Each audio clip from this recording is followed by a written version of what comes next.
नमस्कार दोस्तों, मैं फिर एक बार आपके अपने YouTube चैनल स्टडी विद प्यार पंकज पर स्वागत करता हूं। और जो हम तरीका अपनाए हैं करंट अफेयर को स्टैटिक के साथ लेकर चलना, जो कि आयोग की अपनी एक स्टाइल है, उनका अपना एक तरीका है सवालों का पूछने का।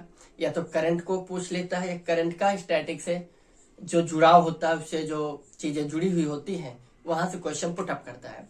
तो और हमारा पूरा प्रयास है कि आगामी जितने भी एग्जाम है, स्पेशली पीसीएस को लेकर हमारा फोकस चल रहा है।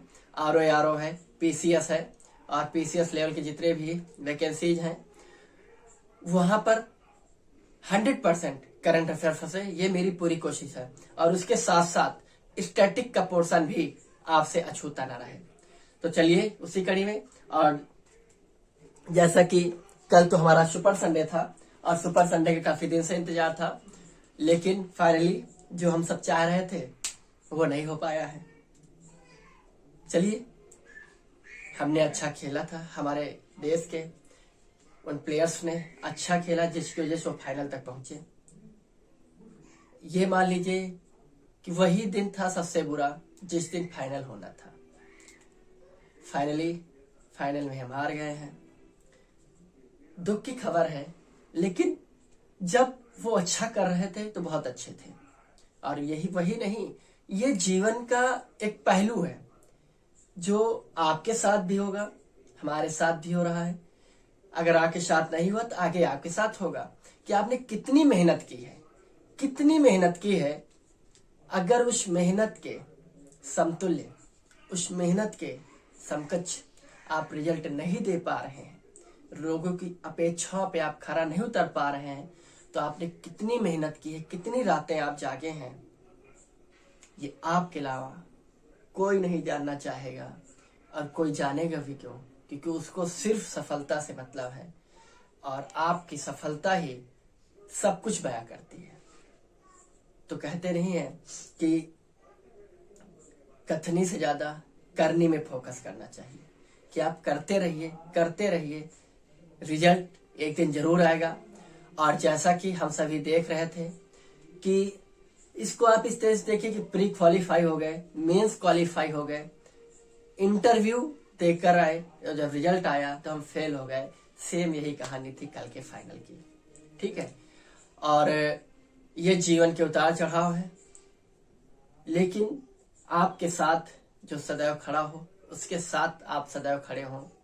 ना सदैव खड़े हो पाए तो उसके जरूरी वक्त पर जब जिस समय उसको कोई नजर ना आए तो आप नजर आने चाहिए। ये दिमाग में बैठा लीजिएगा, ठीक है। तो आइए देखते हैं, ये जिंदगी है, जिंदगी का अपना एक उतार चढ़ाव है। चलिए देखते हैं। पहला हमारा पॉइंट है 2+2 डायलॉग। अब 2+2 डायलॉग होता क्या है, पहले याद जान लीजिए। दो देशों के मध्य दो प्रमुख पद के जो नेतृत्व करता होते हैं उस देश के, उनके मध्य ये डायलॉग होता है, ये संवाद होता है। तो जैसे हाल ही में भी हमने यूएसए के साथ 2+2 डायलॉग किया है। यूएसए के फॉरेन मिनिस्टर भारत आए थे, यूएसए के डिफेंस मिनिस्टर भारत आए थे। तो भारत के ही उन्हीं के समकक्ष, उन्हीं के समतुल्य जो डिफेंस मिनिस्टर हैं, उनके साथ ये डायलॉग हुआ है। स्पेशली 2+2 तो डायलॉग है, ये हमारे देश से 5 देशों से होता है। 5 देशों के साथ हम 2+2 डायलॉग करते हैं। उसमें से एक यूएसए है जो कि हाल ही में चर्चा में था, जिसकी वजह से क्वेश्चन बन गया है और ये सुर्खियों में अब आ गया है। इससे रिलेटेड जितने भी फैक्ट हैं उन पे हम एक बार नजर डालें। तो 5 देशों के साथ हम 2+2 डायलॉग करते हैं। एक जापान है, एक यूएसए है, United state of America, Japan, Australia, United kingdom अर्थात इंग्लैंड, और रसिया। ये वो 5 देश हैं जिनके साथ हम 2+2 डायलॉग की मीटिंग करते हैं। इनमें से जो यूके है यूके के साथ इस बार हमने पहली बार शुरुआत की है 2+2 डायलॉग। और यूएसए से 2018 में हमने डायलॉग स्टार्ट किया था। कब से? यूएसए से 2018 में। अब बात यूएसए की आ गई, तो यूएसए में दुनिया की सबसे बड़ी मीठे पानी की झील है सुपीरियर झील। और वो सुपीरियर झील जो स्पेशली वो 5 ग्रेट लेक्स है, दुनिया की 5 महान झीलें हैं। उन 5 महान झीलों में से एक झील है सुपीरियर झील। सुपीरियर झील दुनिया की सबसे बड़ी मीठे पानी की झील है। अमेरिका की राजधानी वाशिंगटन डीसी। वाशिंगटन डीसी की बात आ गई तो वाशिंगटन डीसी में स्पेशली पैसे रुपए का काम है, तो वहां पर IMF और साथ ही साथ वर्ल्ड बैंक, इन दोनों के हेडक्वार्टर यानी मुख्यालय वाशिंगटन डीसी में है। ठीक सॉरी। बात जापान की कर लें। जापान वही देश है जो 1945 में पूरी तरह से बर्बाद हो गया था, जिसको बर्बाद किया था अमेरिका ने। जापान की अपनी कोई एक आर्मी नहीं, अपनी खुद की आर्मी नहीं है। जब 1945 में 6 अगस्त और 9 अगस्त को परमाणु बम अमेरिका ने जापान पर डाला था, तो अमेरिका ने जापान पर डाला था, तो जापान ने अपनी खुद की आर्मी रखने से मना कर दिया था, जिसकी वजह से ये डील हुई अमेरिका और जापान के बीच। तो USA ने कहा कि हम तुम्हारी रक्षा की जिम्मेदारी हम लेते हैं, इसलिए वहां पर जो भी आर्मी है वो स्पेशली USA की आर्मी होती है उसकी रक्षा करने के लिए। और जापान दुनिया का सबसे तीव्र गति से, सबसे फास्टेस्ट स्पीड से इकोनॉमिक ग्रोथ करने वाला देश है। जैसे हमारे यहाँ स्ट्राइक्स वगैरह होती हैं किसी भी क्षेत्र में किसी भी काम को लेकर, तो हमारे यहाँ स्ट्राइक मतलब हम बैठ जाएंगे सारा काम धाम बंद करके, उस दिन कोई काम नहीं करेंगे, सिर्फ स्ट्राइक करेंगे। जापान एक ऐसा देश है जहां पर मान लीजिए वहां पर एक कंपनी, जूते की कंपनी थी, उनके लोगों को स्ट्राइक करनी थी, तो स्ट्राइक करने के लिए उन्होंने किया क्या, उनकी कुछ मांगे रहे होंगी जिसकी वजह से स्ट्राइक की गई। उन्होंने सिर्फ 24 या जब तक उनकी मांगे पूरी नहीं हुई, जब तक उनको स्ट्राइक चलानी थी, तब तक उन्होंने सिर्फ एक पैर का जूता बनाया, काम नहीं बंद किया। काम फटाफट काम उसी स्पीड में चल रहा है, प्रोडक्ट बराबर तैयार हो रहा है, बराबर बन रहा है, लेकिन किस काम का है, किसी काम का नहीं। एक पैर का जूता कौन खरीदेगा यार, ठीक है। तो एक पैर का जूता वो कंटिन्यू बना रहे थे, फिर उनकी बात सुनी गई, उनकी बात मानी गई, तो फिर उन्होंने क्या किया, फटाफट दूसरे पैर का जूता बनाए थे आ गया। इससे क्या हुआ, उनकी जो मार्केटिंग थी वो बंद नहीं हुई, प्लस प्रोडक्शन जितना कर रहे थे उतना ही हुआ उत्पाद, बशर्ते सिर्फ वो देश, वो कंपनियां जिनके यहाँ वो काम कर रहे थे वो किसी काम का नहीं था उत्पाद, लेकिन उसको काम में बना दिया, जैसे उनकी स्ट्राइक पूरी हुई। तो ये है जापान। जापान की राजधानी टोक्यो। जापान से क्वेश्चन आयोग बहुत पूछता है, बहुत ही फेवरेट क्वेश्चन है कि जापान के इसलिए 4 द्वीप पूछता है, Hokkaido, Honshu, Shikoku, Kyushu. Clear. उत्तर से दक्षिण में दे देगा ये 4 जापान के देश है, सॉरी जापान के द्वीप है, जो कि इनका उत्तर से दक्षिण में क्रम लगाए। तो उत्तर से दक्षिण में इनका क्रम Hokkaido, Honshu, Shikoku, Kyushu. Clear, याद करिएगा, भूलना मत। जापान की राजधानी टोक्यो। क्लियर। और जापान में जो परमाणु बम गिरे थे ये थे 6 अगस्त और 9 अगस्त 1945, 1945 को गिरे थे, और स्पेशली अमेरिका ने गिराए थे खासकर, और जापान पूरी तरह से नस्ते नाबूद हो गया था। अंततः उसे अपनी हार माननी पड़ी अमेरिका के सामने। ठीक। अगला तो 2+2 डायलॉग समझ में आया। अगला COP28। COP28 अर्थात जलवायु परिवर्तन, जो जलवायु परिवर्तन सम्मेलन जो हुआ है इस बार, वो होगा दुबई में। कहा होगा? दुबई में।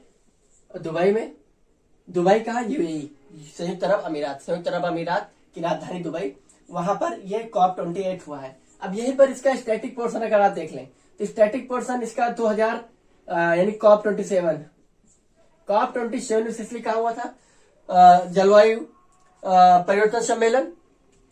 जलवायु परिवर्तन सम्मेलन था, ये हुआ था मिस्र के शहर शर्म एल शेख में मिस्र में हुआ था। ठीक। और COP26 स्पेशली जो हुआ था ये हुआ था ग्लासगो में। कहा हुआ था COP26? ग्लासगो में, यूनाइटेड किंगडम, इंग्लैंड में है। और इसी COP26 में ही कार्बन इमिशन अर्थात कार्बन उत्सर्जन, जो शून्य कार्बन उत्सर्जन है, उसका लक्ष्य जो है भारत ने 2070 तक माना है कि 2070 तक हम कार्बन उत्सर्जन शून्य कर ले जाएंगे। क्लियर। तो COP26 ग्लासगो यूके अर्थात इंग्लैंड में। COP27 कॉन्फ्रेंस ऑफ पार्टीज बोलते हैं, कॉन्फ्रेंस ऑफ पार्टीज का शॉर्ट फॉर्म है कॉप। ठीक है। 27 प्लस COP28 दुबई में इस बार हुआ है। क्लियर। अगला, विश्व का पहला वैक्सीन चिकनगुनिया का तैयार किया गया। चिकनगुनिया जो कि मच्छर के काटने से होता है, और मच्छर कौन सा है? एडीज मच्छर। कौन सा मच्छर है? एडीज मच्छर है, जिसके काटने से 3-4 बीमारियां होती है। तो जीका हो जाता है, प्लस पीत ज्वर होता है, पीत ज्वर। क्लियर। और साथ ही साथ डेंगू, और डेंगू तो इस बार बहुत ही ज्यादा हावी था। ठीक है। तो ये एडीज मच्छर के काटने से चिकनगुनिया जैसी बीमारियां हो जाती हैं, और इसकी दुनिया में पहली वैक्सीन बनाई गई है। जिस कंपनी ने बनाया उस कंपनी का नाम है विलेना कंपनी द्वारा तैयार की गई है। और इस दवा का जो नाम है, जो मार्केट में बिकी गई, इस मार्केट में बिकने वाले नाम है इक्सचिक। इक्स दवा का नाम है चिकनगुनिया। ठीक। तो चिकनगुनिया के लिए जो वैक्सीन तैयार की गई उसका नाम क्या है? इक्सचिक। क्लियर। किस कंपनी ने तैयार की है? तो विलेना कंपनी द्वारा तैयार की गई है। नेक्स्ट, अभी हाल ही में बहुत सुर्खियों में रहा एक वर्ल्ड कप का ही, वर्ल्ड कप पूरे दुनिया का क्रिकेट का महासंग्राम, जो कि स्पेशली 5 अक्टूबर से शुरू हुआ था और 19 नवंबर को समाप्त हुआ। भारत और ऑस्ट्रेलिया जैसी दो बड़ी दिग्गज टीमें फाइनल में पहुंची थी। ऑस्ट्रेलिया सेमीफाइनल में साउथ अफ्रीका को हराकर पहुंची थी फाइनल में। सेमीफाइनल में साउथ अफ्रीका को हराया, फाइनल में पहुंच गया ऑस्ट्रेलिया। भारत ने न्यूजीलैंड को हराया और फाइनल पहुंच गया सेमीफाइनल में न्यूजीलैंड को हराकर। ठीक है। और दोनों के बीच भिड़ंत हुई 19 नवंबर को, जिसमें स्पेशली भारत को हार मिली और ऑस्ट्रेलिया 6 विकेट से विजयी रही। और इस बार ऑस्ट्रेलिया 6ठी बार विश्व कप विजेता टीम बन गई है। क्लियर। 6ठी बार विश्व कप विजेता टीम बनी ऑस्ट्रेलिया। भारत चौथी बार फाइनल में पहुंचा था, जिसमें से 2 बार जीता है और 2 बार हारा है। 1983 में भारत ने पहली बार वर्ल्ड कप जीता था। कपिल देव उस समय कप्तान थे, उनकी कप्तानी में। फिर 2011 में भारत वर्ल्ड कप जीता है, महेंद्र सिंह धोनी कैप्टन थे, उनकी कप्तानी में। तो 2011 में जो वर्ल्ड कप हुआ था, जिसको भारत ने जीता था, वो उसमें man of the tournament Yuvraj Singh थे। और 2023 का वर्ल्ड कप हुआ है, इसके मैन ऑफ द टूर्नामेंट रहे हैं विराट कोहली। 700 कुछ रन उन्होंने बनाकर पूरे वर्ल्ड कप में सर्वाधिक रन बनाने वाले प्लेयर रहे, जिसकी वजह से उन्हें सर्वाधिक रन बनाने की वजह से मैन ऑफ द टूर्नामेंट चुना गया। प्लस सर्वश्रेष्ठ बॉलर जो रहे उस मोहम्मद शमी है, भारत के हैं अपने। और उनका किसी भारतीय बॉलर की, कोई भारतीय बॉलर पहले भारतीय बॉलर बने हैं जिन्होंने एक मैच में 7 विकेट लिए हैं वर्ल्ड कप में एक मैच में 7 विकेट, और टोटल उन्होंने 24 विकेट लिए थे। तो इस पूरे वर्ल्ड कप में सर्वाधिक विकेट लेने वाले बॉलर हैं। प्लस भारत की तरफ से एक मैच में सर्वाधिक 7 विकेट लेने वाले भी मोहम्मद शमी बॉलर हैं। क्लियर। वही मैं बात अभी कर ही चुका वर्ल्ड कप पे। और वर्ल्ड कप में भारत ने बहुत अच्छा प्रदर्शन किया था, जिसमें से 11 मैच खेले थे। 11 मैच फाइनल को लेकर टोटल मैच हुए थे, जिसमें से 10 मैच भारत जीतता आया था। एक तरफा मैच सारे जीते हैं। पहले कुछ मैचों में उसने पहले बॉलिंग की है, फिर बैटिंग की, यानी चेस किया है, रनों को चेस किया है, तब भी जीता। फिर सवाल उठने लगे कि भारत अगर पहले बैटिंग करा दी जाए तो हार जाएगा। फिर भारत ने पहले बैटिंग की, इतना हाईएस्ट स्कोर खड़े कर दिए कि विपक्षी टीमों ने अपने घुटने टेक दिए। लेकिन फाइनल मैच में हम हर तरह से फ्लॉप होते चले गए। हमारा भाग्य दुर्भाग्य में बदल गया। हमारे पक्ष में कुछ भी नहीं हुआ टॉस से लेकर मैच के एंड तक। क्लियर। आइए, तो आईसीसी ने श्रीलंका की फुल मेंबरशिप खत्म कर दी है। अब श्रीलंका की बात आ गई है, तो बात अगर श्रीलंका की जाए तो श्रीलंका के एक प्लेयर हैं एंजिलो मैथ्यूज को टाइम आउट के तहत आउट दे दिया गया था। कहने का तात्पर्य ये है कि अभी तक क्या था कि जैसे कोई बैट्समैन आउट हुआ तो दूसरा बैट्समैन इस विकेट जिस बैट्समैन आउट हुआ ये और उस बैट्समैन के आकर फर्स्ट डिलीवरी को खेल ले। तो इसके बीच में अधिकतम 3 मिनट का समय था कि 3 मिनट का समय था जिसमें से ये होता है कि एक विकेट गिरने के बाद दूसरा जो बैट्समैन आए वो डिलीवरी बॉल फेस कर ले, डिलीवरी फेस कर ले 3 मिनट के अंदर। लेकिन इस वर्ल्ड कप में थोड़ा टाइम चेंज किया गया था जिसमें 2 मिनट का समय था कि आउट हुए वाले विकेट्स के बैट्समैन के बाद जो नया बैट्समैन आ रहा है वो 2 मिनट के अंदर आकर डिलीवरी को फेस कर ले। लेकिन एंजिलो मैथ्यूज जो थे वो जब मैदान पर उतरे तो उन्होंने देखा कि उनके हेलमेट का जो हुक था वो टूटा हुआ था। तो फाइनली उन्होंने कॉल किया और हेलमेट मंगाया, हेलमेट पहनकर आए। जब तक आए तब तक टाइम आउट हो चुका था, जिसकी वजह से ये बांग्लादेश और श्रीलंका के बीच का मैच था। बांग्लादेश के कप्तान शाकिब हसन ने अपील कर दी और फाइनली अंपायर ने आउट दे दिया। लेकिन जब चेक किया गया पूरा मामला तो पाया गया कि 5 सेकंड पहले ही आकर वो क्रीज पर खड़े हो गए थे। फाइनली अभी ये सुर्खियों बना हुआ है, जिसकी वजह से इस घटना की वजह से श्रीलंका के सरकार ने वहां की जो क्रिकेट एसोसिएशन है उसकी पूरी टीम को बर्खास्त कर दिया। उसके इस बर्ताव की वजह से आईसीसी ने श्रीलंका की टीम की फुल मेंबरशिप खत्म कर दी। बात समझ में आई? क्लियर? तो आउट टाइम या टाइम आउट की वजह से आउट होने वाले दुनिया के पहले और एकमात्र बैट्समैन है एंजिलो मैथ्यूज श्रीलंका की। आगे बात समझ में? अगला, इसी वर्ल्ड कप में श्रीलंका को भारत ने 302 रन से हराया था। अगला जनजातीय गौरव दिवस। जनजातीय गौरव दिवस 15 नवंबर को मनाया जाता है। 14 नवंबर को बाल दिवस, मधुमेह दिवस जिसको डायबिटीज डे बोलते हैं, ये 2 दिवस मनाए जाते हैं। तो आयोग 14 नवंबर का बहुत पूछता है और दोनों ही ऑप्शन रखता है। स्पेशली बाल दिवस ऑप्शन में नहीं रखता, मधुमेह दिवस अर्थात डायबिटीज डे रखता है।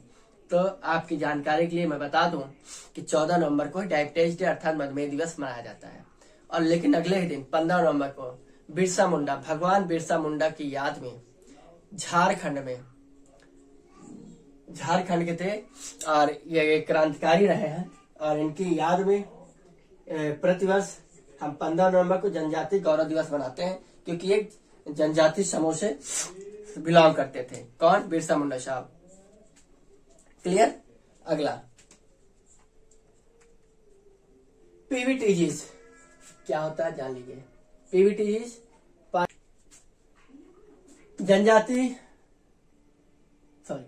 पीवीटीजीज का फुल फॉर्म होता है पार्टिकुलरली वल्नरेबल ट्राइबल ग्रुप, जिसकी स्थापना 1975 में गवर्नमेंट ऑफ इंडिया ने स्पेशली 52 जनजातीय समूहों का गठन किया था ढेबर आयोग के अनुशंसा पर। और खासकर लेकिन वर्तमान में शुरू में 52 थे, लेकिन आज 75 जनजातीय समूह गठित किए जा चुके हैं, जिनमें से 705 समूहों की संख्या है। 705। तो कहने का तात्पर्य है कि पीवीटीजी जो है वो वर्तमान में 75 है, लेकिन जो जनजातीय समूह है वो 705 है वर्तमान में। कितने हैं? 705 है। और ये 18 राज्य और एक केंद्र शासित राज्य में फैला हुआ है। 18 स्टेट तथा एक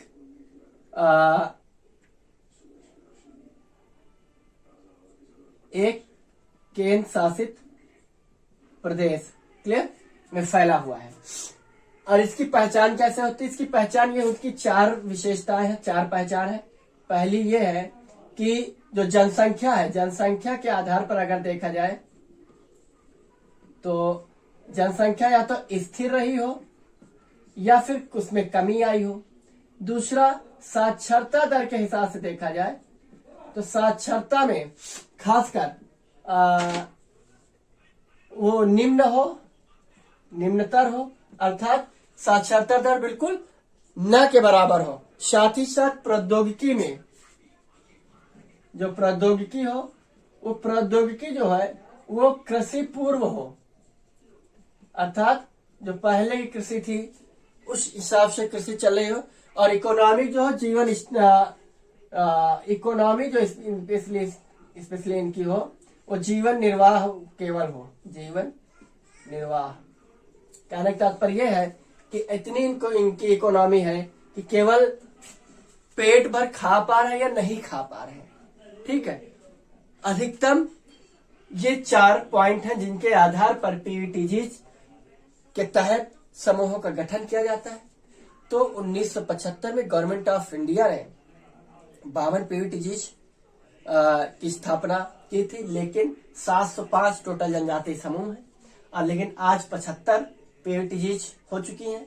और इनकी पहचान कैसे की जाती है? तो जनसंख्या या तो स्थिर रही हो या फिर उसमें कमी आ गई हो, प्लस साक्षरता बिल्कुल ना के बराबर हो या बिल्कुल ना ही हो, प्रौद्योगिकी जो कृषि पर आधारित हो, प्लस वही पुराने ढांचागत स्टाइल में चल रही हो, प्लस इकोनॉमी जो है वो जीवन निर्वाह योग्य हो या उससे भी कम हो, कि एक वक्त का खाना मिल रहा है या नहीं मिल रहा, 2 वक्त का मिल रहा है नहीं मिल रहा, ठीक से मिल रहा है कि नहीं मिल रहा, ये सारी चीजों को ध्यान में रखते हुए पीवीटीजीज के तहत गवर्नमेंट ऑफ इंडिया ने ढेबर आयोग की अनुशंसा पर 1975 में पीवीटीजीज की स्थापना की।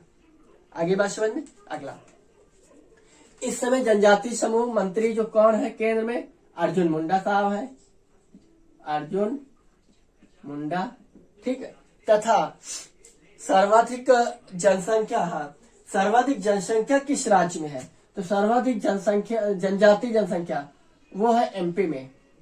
सर्वाधिक जो जनजातीय संख्या है वो एमपी में है, ठीक। और इस समय जो हमारी प्रेसिडेंट ऑफ इंडिया है वो भी एक जनजातीय समूह से ही बिलोंग करते हैं। Clear. Next point, most important, UNESCO ने साहित्यिक सूची में कोझिकोड को शामिल कर लिया, और भारत का पहला यह शहर है जो कि साहित्यिक सूची में शामिल हुआ यूनेस्को की। कौन? कोझिकोड। कहाँ का है? केरल का। साथ ही साथ यूनेस्को ने जो है फाइनली उसने संगीत के क्षेत्र में, संगीत की सूची में ग्वालियर को शामिल किया है। लेकिन इसके पहले संगीत के क्षेत्र में 2-3 और शहर रहे हैं जिनको यूनेस्को ने अपनी सूची में शामिल किया है। एक है वाराणसी, दूसरा है चेन्नई, ठीक है। कौन कौन से है? वाराणसी तथा चेन्नई। और चेन्नई जो है 2017 में शामिल किया गया, और ये 2015 में वाराणसी। आगे बात समझ में। अगला, यूनेस्को का फुल फॉर्म क्या है? यूनेस्को की स्थापना क्या है? प्लीज कमेंट के माध्यम से आप बताएं, कुछ चीजें बताया करें। एफएटीएफ की स्थापना 1989 में हुई थी। एफएटीएफ का फुल फॉर्म होता है फाइनेंशियल एक्शन टास्क फोर्स, ठीक है। क्या होता है? Financial action task force, Hindi में वित्तीय कार्यवाही कार्य बल, 1980। इसका काम क्या होता है? इसका काम यह है कि निगरानी रखती कौन से देश आतंकवादियों को फंडिंग प्रोवाइड कर रहे हैं, हथियार प्रोवाइड कर रहे हैं, या कौन से देश अपने ही देश में आतंकवादियों को शरण दे रहे हैं। तो ऐसे देशों को ये एफटीएफ अपनी निगरानी रखता है और उनको ग्रे लिस्ट या ब्लैक लिस्ट में शामिल कर देता है। तो ग्रे लिस्ट और ब्लैक लिस्ट इनकी दो ही, ये इसके तहत 2 ही लिस्ट आती है, ग्रे और ब्लैक। तो ग्रे के तहत जो है उन देशों को शामिल किया जाता है जो जिनसे ये पता चल रहा है कि ये आतंकवादियों को या आतंकवादी देशों को फंडिंग प्रोवाइड कर रहे हैं किसी खुफिया के माध्यम से, या इन्हें किसी देश, मान लो चीन अफगानिस्तान में फंडिंग दे रहा है, ठीक, और पता चल जाए इसका माध्यम पाकिस्तान है, तो पाकिस्तान ग्रे लिस्ट में रखा जाएगा। लेकिन अगर ये पता चल जाए कि आतंकवादियों का गढ़ पाकिस्तान और चीन है, तो चीन को ब्लैक लिस्ट में रखा जाएगा। समझ गए?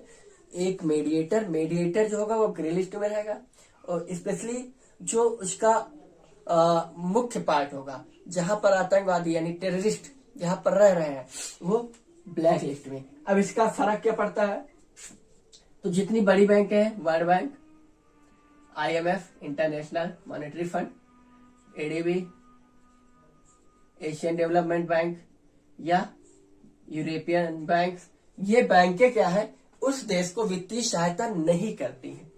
क्या नहीं करती? वित्तीय सहायता, वित्तीय कार्यवाही कार्यबल देख लिया है, फाइनेंशियल एक्शन टास्क फोर्स। तो फाइनेंशियल सपोर्ट नहीं करते हैं देश उन देशों को, किसी प्रकार का कोई लोन वोन नहीं देते हैं, जिसकी वजह से उन देशों का विकास रुक जाता है। तो ये है एक्शन टास्क फोर्स। क्लियर? 2006 में भारत इसका पर्यवेक्षक बना था। क्या बना था 2006 में? पर्यवेक्षक, लेकिन परमानेंट सदस्य 2010 में बन गया था। परमानेंट सदस्य कब बना भारत इसका? 2010 में। इसमें टोटल जो है वो 67 देश है, सॉरी 67 देश मिलकर इसकी स्थापना की थी। और इस समय इसमें कुल देशों की जो संख्या है वो है 39, अर्थात 39 मेंबर्स ऑफ कंट्रीज है इसके, प्लस साथ ही साथ इसका मुख्यालय जो है वो पेरिस में है। ठीक है, मुख्यालय कहाँ है? पेरिस में है। किसका? FATF का। ठीक, नेक्स्ट, गोल। मेजर ध्यानचंद की आत्मकथा है गोल। मेजर ध्यानचंद को जर्मनी के हिटलर, जिनका पूरा नाम एडोल्फ हिटलर ने मेजर ध्यानचंद को हॉकी का जादूगर कहा था। उन्होंने कहा था कि इनके हॉकी में चुम्बक लगा हुआ है, जिसकी वजह से इनकी हॉकी पे बॉल चिपकी रहती है, जिसकी वजह से दौड़ते रहते हैं और हॉकी से बॉल छूटती नहीं है। फिर इनकी हॉकी तोड़ी गई, हॉकी चेक की गई, लेकिन फाइनली सब कुछ सही रहा। और सही क्या, मतलब सही था ही, उनका जो भ्रम था वो मिट गया। तो एडोल्फ हिटलर ने मेजर ध्यानचंद को हॉकी का जादूगर कहा था। मेजर ध्यानचंद की जन्म दिवस, इनकी जयंती पर 29 अगस्त को प्रतिवर्ष राष्ट्रीय खेल दिवस मनाया जाता है।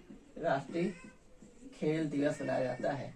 इसी दिन राष्ट्रीय खेल पुरस्कार भी प्रदान किए जाते हैं, जो कि फाइनली पहले राजीव गांधी खेल रत्न पुरस्कार के नाम से जाने जाते थे, लेकिन जब से NDA की सरकार आई है, बीजेपी की सरकार आई है, तो इन्होंने इस खेल का नाम बदल दिया। इस खेल का मेजर ध्यानचंद खेल रत्न पुरस्कार कर दिया। क्लियर? ये बातें आप ध्यान रखिए। ठीक, तो गोल जो है हॉकी से थे, हॉकी में गोल किए जाते हैं। तो गोल किसकी पुस्तक है? मेजर ध्यानचंद की आत्मकथा इनकी। क्लियर? और 29 अगस्त को राष्ट्रीय खेल दिवस इनके जयंती के उपलक्ष्य में मनाया जाता है प्रतिवर्ष। तो ये रहा आज का करंट अफेयर। तो प्लीज जो भी क्वेश्चन पूछे जाए उनके जवाब जरूर दिया करें आप लोग। क्लियर? तो आज के लिए इतने। आप सभी का बहुत बहुत धन्यवाद। Thank you. जय हिंद, जय भारत।